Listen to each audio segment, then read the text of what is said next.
Just got back from a wonderful trip to Detroit, and that tournament went pretty well for me.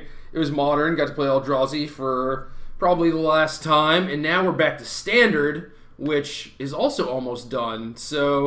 I'm going to do a lot of fetching for Battlelands for the next month or so leading up to SCG Indy, and then rotation time. So pretty exciting stuff. And I haven't done a video on this deck maybe ever. Maybe I did it once. I don't know, but decided to rectify that because this has basically just been my favorite deck of the entire format. So we're going to do a little Jeskai Black.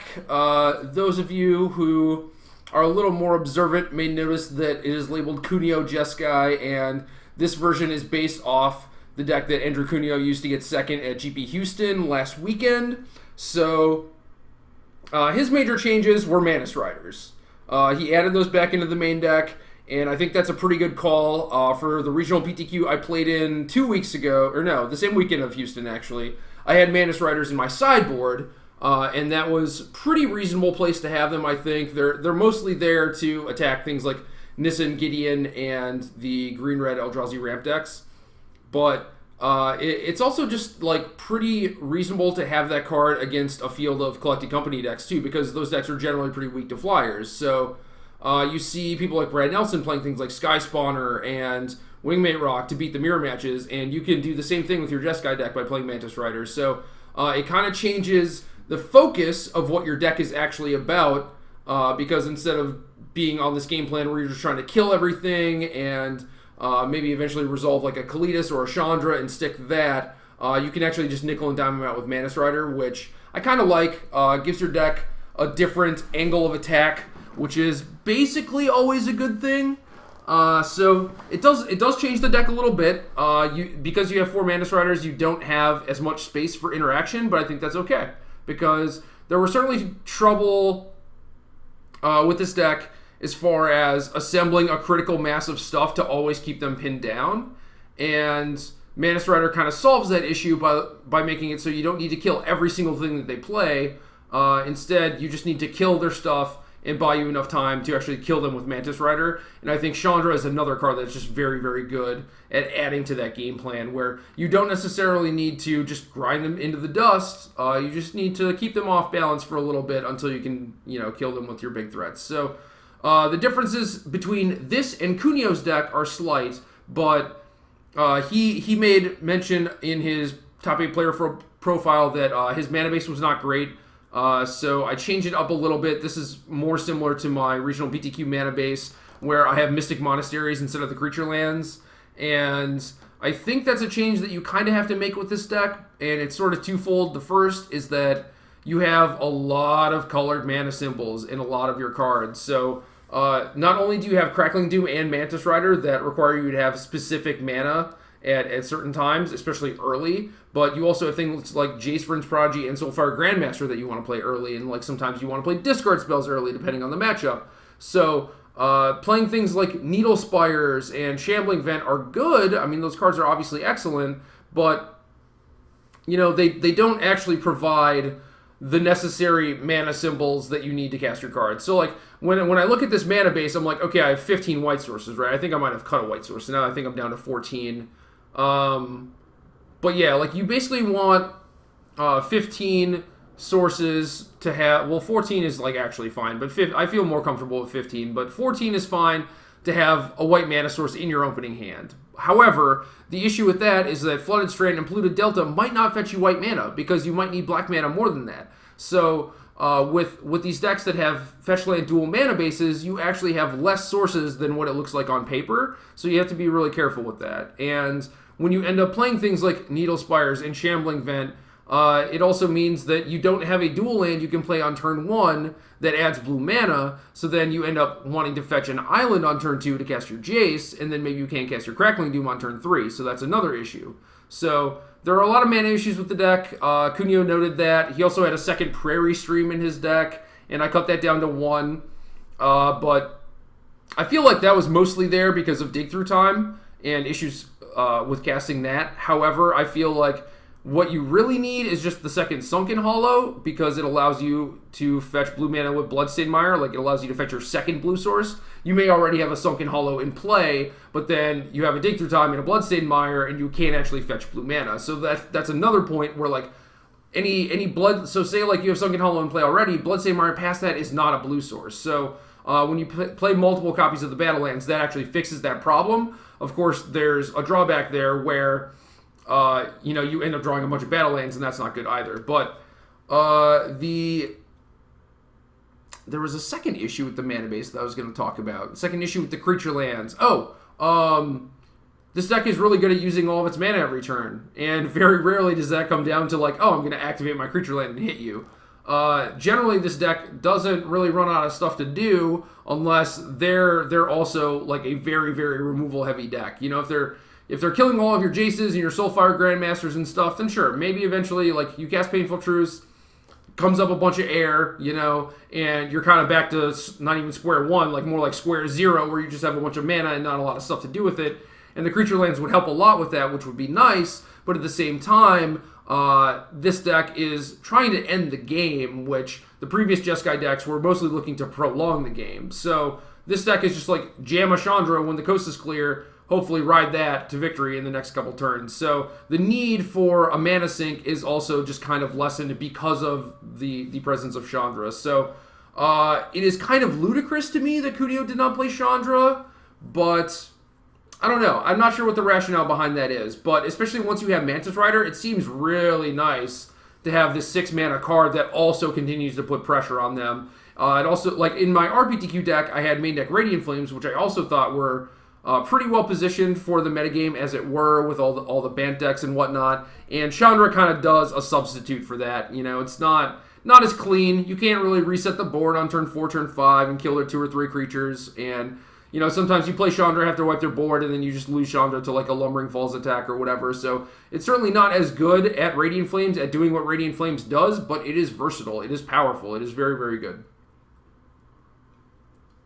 So other main difference is one less Painful Truths, and I feel like if you're playing Mantis Rider, you don't need as much card drawing, so I relegated the 4th Painful Truths to the sideboard. I feel like Painful Truths in this deck is more of a card that just gives you more resources, more things to work with, and you're not necessarily trying to chain them all together to just, never really run out of card drawing and just bury your opponent. I think this deck wants to use it to just get up on resources and try and leverage that into sticking a threat like Mantis Rider or Chandra. So we did cut one of the Painful Truths.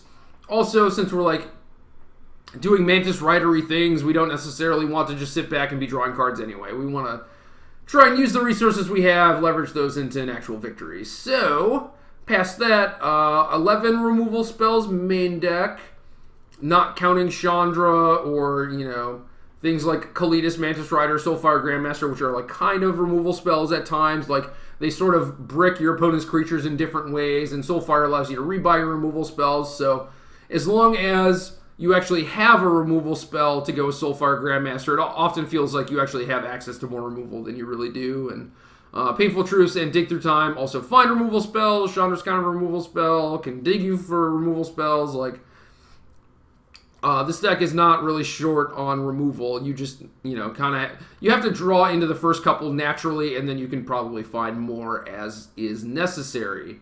Also, Jace can flashback removal spells, so there you go. The rest of the main deck is kind of sideboard cards that are hiding out in the main deck. We have these 2 Disdainful Strokes and a Transgress the Mind, and I usually have about like 4 of these slots, but again, Mantis Rider kind of like soaks up a lot of the slots in the main deck from what the deck used to be. So we have slots for 3 cards that we can use to do a few different things. The first is figure out what the deck is weak against. In this case, I think it is Ramp and the card Collecting Company itself. So in this deck where you're just trying to 1-for-1 your opponent a bunch, Collecting Company can be kind of difficult to deal with because it puts 2 creatures on the battlefield. Sometimes they have entered as the battlefield abilities, and then your opponent feels like your opponent's just up a bunch of cards on you, and that can be really difficult to overcome. So things like Stroke and Transgress help fight that. They also help fight the ramp strategy, although I feel like Game 1 in that matchup is still pretty bad, but at least having access to Stroke and Transgress gives you a shot, whereas before you were kind of just drawing dead because you're not really disrupting them, you're kind of just letting them do what their deck does, and assuming they have a pretty normal draw, they're kind of just going to destroy you, but could also do things like main deck Dispel. Dispel is just a very clean answer to Collected Company. Also can be used to protect your Mantis Rider from a removal spell. Transgress can also like get their removal spell or maybe give you a glimpse of what they're working with. Maybe it's a Dramoka's command where they need another creature in play. So now that you know that they have a command for sure, you can always try and keep them with like a Fiery Impulse or Murderous Cut to hit their creature that they're going to use to Dramoka's command fight your Mantis Rider. So these things kind of help shore up the issues, and again, they're kind of like sideboard cards in the main deck, so they fit the overall game plan. They don't really distract from what the deck is actually trying to do, and they give you a little bit of percentage points against things that would otherwise be pretty good against your deck. So the rest of the sideboard, we have 4 discard spells, 3 Duress, 1 Transgress, and I feel like this is a pretty good mix against the rampy decks.